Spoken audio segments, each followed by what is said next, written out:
Eu queria trazer uma palavra para a gente, compartilhar com vocês um texto que Deus tem falado comigo e eu tenho esbarrado nesse texto várias vezes e o Senhor me levou a estudar um pouco esse texto. Eu queria compartilhar com vocês essa palavra, que está lá em Colossenses capítulo 3, versículo 16. Colossenses capítulo 3, verso 16 e 17. Diz assim: habite ricamente em vós a palavra de Cristo. Instruí-vos e aconselhai-vos mutuamente em toda a sabedoria, louvando a Deus com salmos e hinos e cânticos espirituais, com gratidão em vosso coração.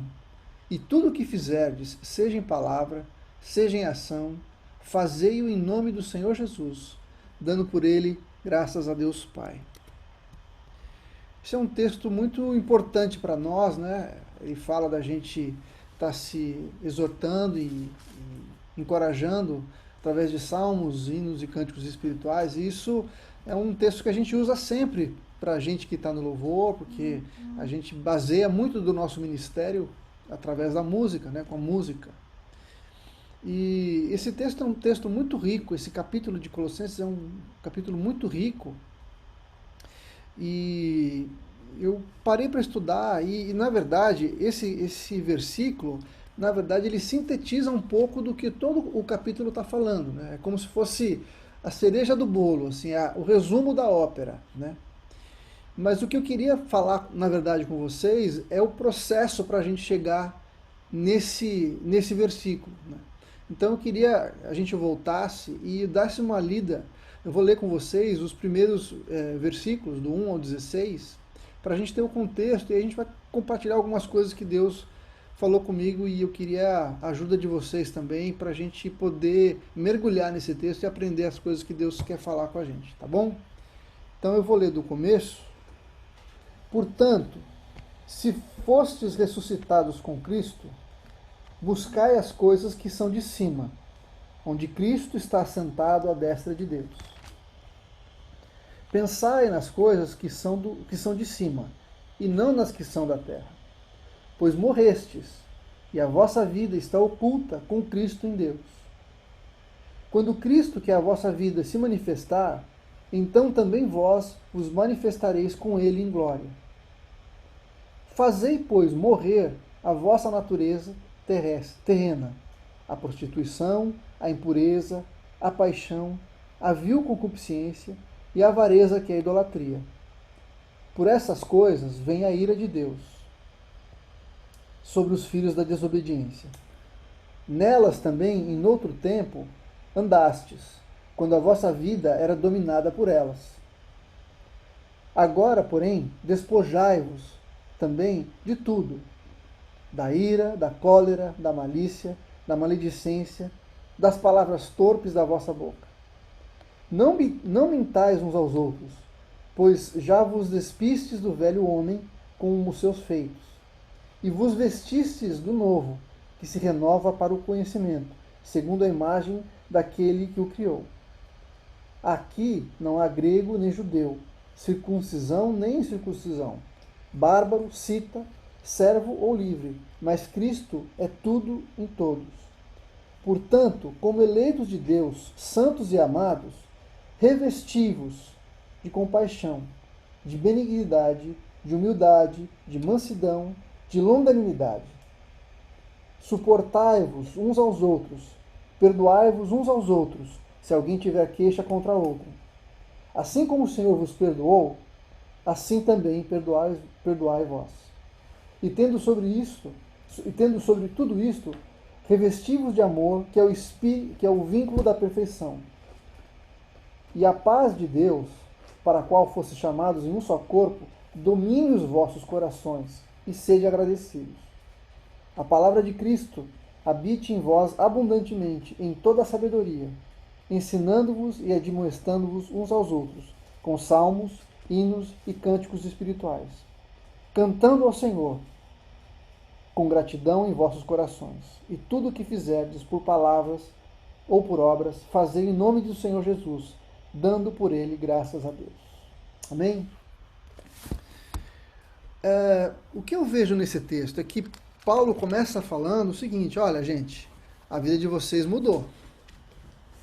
Vocês, se de fato vocês ressuscitaram com Cristo, algumas coisas na vida da gente tem que mudar. Né? Algumas coisas são diferentes agora. A gente não pode mais viver da mesma maneira como a gente vivia. Né? E ele deixa isso muito claro, né? Desde o primeiro versículo. Ele fala: portanto, se foste ressuscitados com Cristo, buscai as coisas que são de cima, onde Cristo está sentado à destra de Deus. Pensar nas coisas de cima e não nas que são da terra. Quer dizer, aqui ele mostra uma evidente mudança de comportamento, de mentalidade. Né? E é muito interessante porque ele fala assim: ó, vocês já morreram, essa vida que vocês estão vivendo é uma vida nova, as coisas velhas já passaram. Né? Tudo agora é diferente. Né? A nossa maneira de viver tem que ser diferente, aquilo que a gente pensa é diferente. Né? E como é que a gente faz essa mudança, essa transição? Né? É interessante porque ele fala aqui no versículo 5, fazei, pois, morrer a vossa natureza terrena. E aí eu fui olhar no original, não existe uma palavra para fazer e outra para morrer. É uma palavra só que dá essa ideia. E a ideia de fazer morrer aqui, eu vou pegar aqui o original, me dá só um minutinho, quer ver? Esse é original? Aqui, ó, a palavra original dá a entender o seguinte: privar de poder e destruir a força de alguma coisa. Ou seja, matar, né? Tirar o poder ou destruir a força de alguma coisa. Vamos pensar um pouquinho, como é que você faz morrer alguma coisa? Como é que você faz alguma coisa morrer? Pode responder, não é uma pergunta retórica. Se alguém quiser me ajudar aí, eu gostaria da contribuição. Como é que você faz alguma coisa morrer? Você pode deixar de pôr água numa planta, ela morre. Paulo falou que é deixar de pôr água numa planta, ela morre. O que mais? Deixar de alimentar. Deixar de alimentar, né? Deixar de dar alimento, né? Você tira o poder dela de que forma? Ignora. Como? Quando você ignora.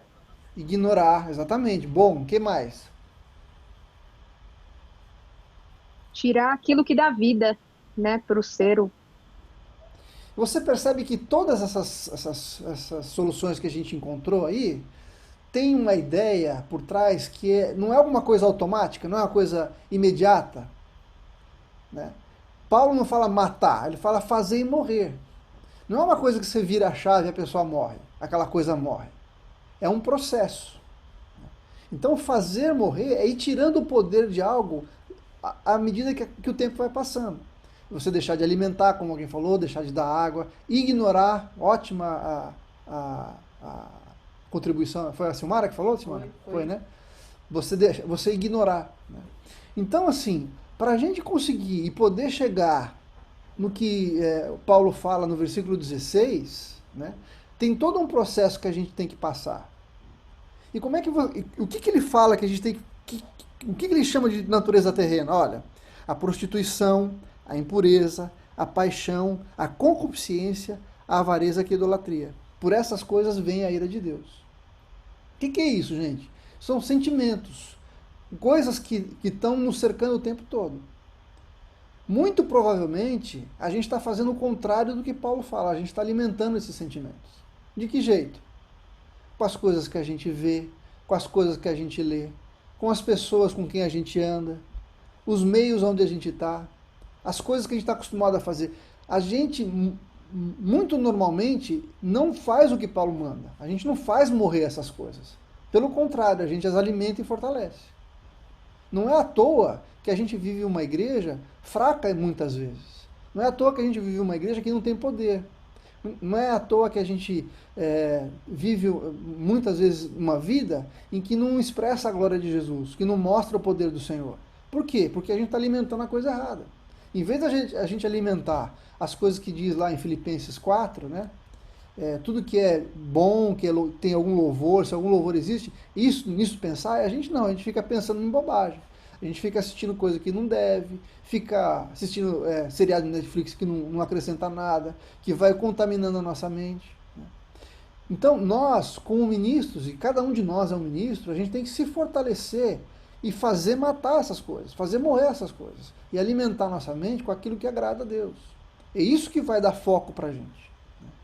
É muito interessante porque o texto todo está tratando de opostos. Né? Primeiro ele fala de fazer morrer a natureza, né?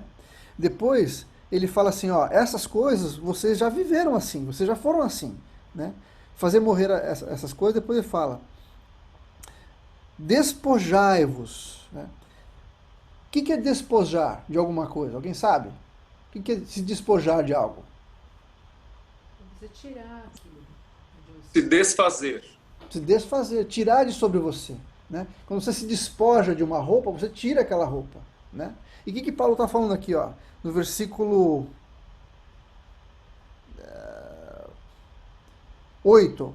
Despojai-vos também de tudo, da ira, da cólera, da malícia, da maledicência, das palavras torpes da vossa boca. Não mintais uns aos outros, pois já vos despistes, de novo, tirou a roupa do velho homem.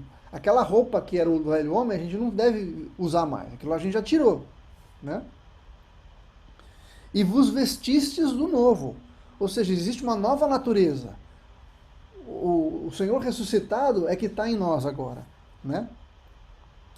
Que se renova para o conhecimento, segundo a imagem daquele que o criou, Jesus. Né?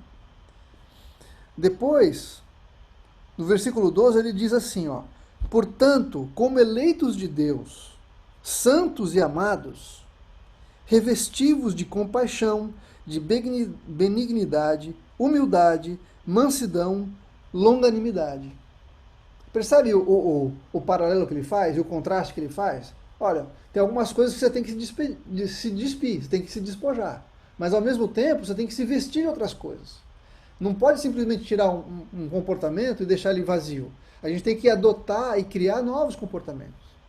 Tem que começar a viver como Jesus mandou a gente viver. Né? O nosso modelo é Jesus. Né? E aí ele deixa muito claro e dá exemplos muito claros. Né? Compaixão, benignidade, humildade, mansidão, longanimidade. Isso tem que fazer parte da nossa personalidade, da nossa maneira como as pessoas nos veem. As pessoas têm que olhar para a gente e não pode falar que a gente é iracundo, as pessoas não podem falar que a gente é insensível, ou que a gente não tem amor, que não tem compaixão das pessoas. Essas marcas têm que estar na nossa vida. Né? Compaixão, benignidade, humildade, mansidão, longanimidade. Quantas vezes a gente fala assim, não, eu sou assim mesmo, comigo é assim. Comeu, não leu, escreveu, não leu, o pau comeu. Né? Achando que está tudo bem. Não, eu sou assim mesmo, afinal de contas... Deus, me ajuda! Não é? Isso não pode fazer parte da nossa vida, isso não pode ser a maneira como a gente vive. Não quer dizer que a gente não tem esperança, pelo contrário. O que a gente não pode é se acomodar nesse tipo de comportamento, porque a gente é ressuscitado em Jesus. São coisas que já passaram na nossa vida. Não pode ser, a gente não pode viver mais desse jeito. São coisas que o Senhor espera de nós que a gente mude. Né? No versículo 13, suportai-vos uns aos outros, né? Perdoando-vos uns aos outros. E aqui, talvez você já saiba disso, mas o suportar não é assim, ai, não suporto aquela pessoa, vou ter que suportar, ai meu Deus, aquele cara é insuportável. Não é isso que ele está falando. Né? O que na verdade é bom pra gente, porque suportar aqui é dar suporte, dar apoio, é andar junto e segurar a mão. Sabe quando Moisés estava na batalha e Josué foi lá e segurou o braço dele? Essa é a ideia. Alguém que esteja do seu lado te ajudando a caminhar, te suportando, né? Te dando força, né? Te ajudando a andar onde você está fraco. Né? E esse é o nosso papel. Fala aqui. O que eu acho muito interessante é que o nível de Deus, a barra, né, é sempre mais alta, né? Muito. Mas não inatingível. Não, né? não disse isso, não. Sim. É que muitas vezes a gente era mais ignorante, ele ia suportar, a gente tinha essa sua primeira interpretação, né? Ah, Jesus me ajuda a aguentar essa pessoa, né? E o nível de Deus é outro. Até porque, Kiko, Quando a gente tem essa atitude de simplesmente suportar a pessoa, não tem bondade aí. Né? Você vai suportar. Alguém que suporta o calor, você suporta o calor, mas você fica assim, ai que saco esse calor, ai que calor insuportável, ai meu Deus que calor. Tem bondade, tem alegria aí? Não, verdade.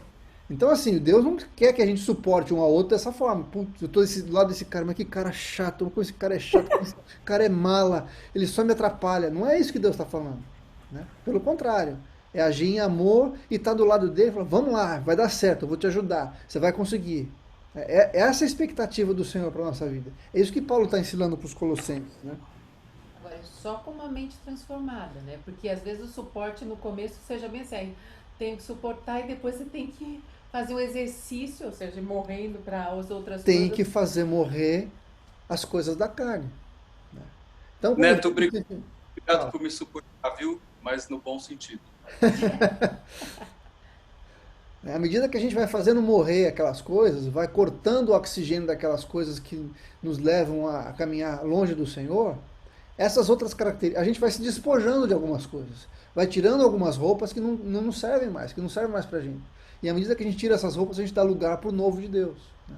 Deus nos olha como aqueles que vão ser a imagem de Jesus. Esse é o padrão, é isso que o Senhor espera da gente. Né? A gente foi salvo para ser pequenos cristos. Cristão significa pequenos cristos. Pessoas que se parecem com Jesus, que agem como ele. Né? Que as pessoas olham e falam assim, aquele lá segue a Jesus. Por quê? Porque ele é bondoso, porque ele tem bondade, porque ele tem paciência, porque ele tem domínio próprio. Porque ele age, porque ele suporta as pessoas, dá apoio para as pessoas. Ainda no versículo 3 ele fala, perdoai-vos uns aos outros. E se alguém tem queixa contra outrem, né, perdoai essa pessoa. Assim como o Senhor perdoou, assim também perdoai vós. Não é aquela história de, Senhor, 7 vezes tá bom? Não, 70 vezes 7. É incontável. E o perdoar aqui é como o Senhor perdoou. A palavra de Deus diz que o Senhor nos perdoa e joga no mar do esquecimento. Ele não se lembra mais. É lógico que no processo de perdoar e de convivência existe todo um processo que a gente passa por ele. Mas a expectativa do Senhor é que a gente perdoe como o Senhor perdoou. Não é ficar jogando na cara. Né? Existe um exemplo muito interessante que é assim. Se você chega atrasado para um compromisso com alguém e pede desculpas, pede perdão, a pessoa vai perdoar, tá certo? E se no dia seguinte você se atrasa de novo, você pede perdão, a pessoa tem que perdoar? Perdoa. E se depois de 10 vezes, todos os dias você chega atrasado, a pessoa vai te perdoar? Ela talvez te perdoe, mas nunca mais vai confiar em você. Vai marcar outro horário. Mas o Senhor não age assim com a gente. Já parou para pensar quantas vezes nós erramos nas mesmas coisas com o Senhor, todos os dias, dia após dia, e a gente pede perdão? E o Senhor não fica falando assim, mas dessa vez foi longe demais. Não, agora já foi. Já perdoei 70 vezes 7, agora acabou o limite. O Senhor jamais vai fazer isso com a gente. Porque as suas misericórdias se renovam a cada manhã. Esse é o padrão que o Senhor estabeleceu para a gente. É alto? É muito alto. Mas não é impossível. Por quê? Porque a gente já morreu, nosso homem já morreu. A gente está ressuscitado com Cristo. A nossa natureza é diferente. E se a gente não está vivendo nesse nível, é porque a gente não fez morrer a nossa carne ainda. Por isso que Paulo fala, fazer morrer essas coisas. Para de alimentar. Corta o oxigênio. Ignora. Para de olhar. Para de dar trela. Para de alimentar a sua mente com coisas que não agradam ao Senhor. Senão a gente vai continuar na mesma, vai continuar patinando, não vai crescer nunca. Por que é esse processo? Porque o Senhor quer que a gente chegue no versículo 16. Né? Mas a gente vai chegar lá. Amém. E aí, no versículo 14. E sobre tudo isso, né, depois da gente se revestir com benignidade, humildade, mansidão e longanimidade, ele diz assim, e sobre tudo isso, revestivos de amor, que é o vínculo da perfeição. Ou seja, é o que 1 Coríntios 13 fala. Né? Se não tiver amor, de nada vale. Todas essas características têm que estar firmadas no amor. No amor sacrificial, no amor que não faz conta, que não contabiliza, que perdoa todas as vezes. Né? Você levantou a mão aí, Glaucio, você quer falar? Espera aí, deixa eu abrir o seu microfone aqui, espera aí. Pode falar. Você fala do amor como vínculo da perfeição, a Bíblia fala em Colossenses, né? E me remeteu agora para o amor de Deus que está em 1 João, na verdade. É de fato o vínculo da perfeição, porque, amados, amemos uns aos outros, pois o amor procede de Deus. Aquele que ama é nascido de Deus e conhece a Deus. Quem não ama não conhece a Deus, porque Deus é amor. Então, é muito mais grave do que a gente imagina, a gente não praticar o amor, né? Se nós não praticarmos o amor, nós negamos, né, Deus, porque a natureza dele é amor. Exatamente. E o amor está por trás, né, na verdade, é acima de todo esse versículo que você está falando aqui. Exatamente. Né? Pode me fechar aí. Tá. Então eu queria mostrar duas coisas. Que primeiro, a gente tem que eliminar as coisas que nos afastam do Senhor. Né? Que é fazer morrer essas coisas. Tirar essas coisas de sobre nós. Mas também a gente precisa ter um outro processo, que é se revestir dessas novas características, dessas novas virtudes que o Senhor nos manda que a gente coloque sobre a nossa vida. Né? Então, o trabalho é duplo. É tirar o que não presta e agregar aquilo que precisa ser agregado. Né? Porque senão, a gente não vai chegar lá no versículo 16. Antes, eu queria fazer um parênteses aqui e ler com vocês rapidinho aqui o Salmo 27 para corroborar esse pensamento. Né? Salmo 27, versículo... Peraí. Estou aqui no 27 caminho. Salmo 27, versículo 4, diz assim: uma coisa pedi ao Senhor, e a buscarei, que possa morar na casa do Senhor todos os dias da minha vida, para contemplar a formosura do Senhor e aprender no seu templo. Amém? O que ele fala no comecinho do versículo 4? Uma coisa eu pedi ao Senhor. Quando eu peço alguma coisa, eu espero que quem faça? É o Senhor que vai fazer, tá certo? Eu peço para o Senhor fazer alguma coisa por mim, amém? Quantos creem que Deus responde? Amém? Mas o que ele continua falando? E a buscarei. Então, assim, eu pedi algo para o Senhor, ele vai fazer, mas eu tenho que buscar. É uma faca de dois gumes aí. O Senhor faz, ele responde a minha oração, mas depende de eu buscar o Senhor. De eu me revestir com aquelas coisas que a gente está lendo no Colossenses. Amém? Então, assim, não dá pra gente orar e achar que vai cair do céu. É um trabalho, é uma dedicação, é um processo que o Senhor, de santificação, que o Senhor espera da gente. Para quê? Para que a gente chegue lá a ponto da palavra de Cristo habitar em nós, né? Abundantemente. Para que isso aconteça, todas essas coisas têm que acontecer antes. Eu só queria fazer mais um parênteses aqui no versículo 16. A minha versão fala assim: a palavra de Cristo habite em vós abundantemente, em toda sabedoria, ensinando-os e admoestando uns aos outros com salmos e hinos... Não, não é aqui, cadê?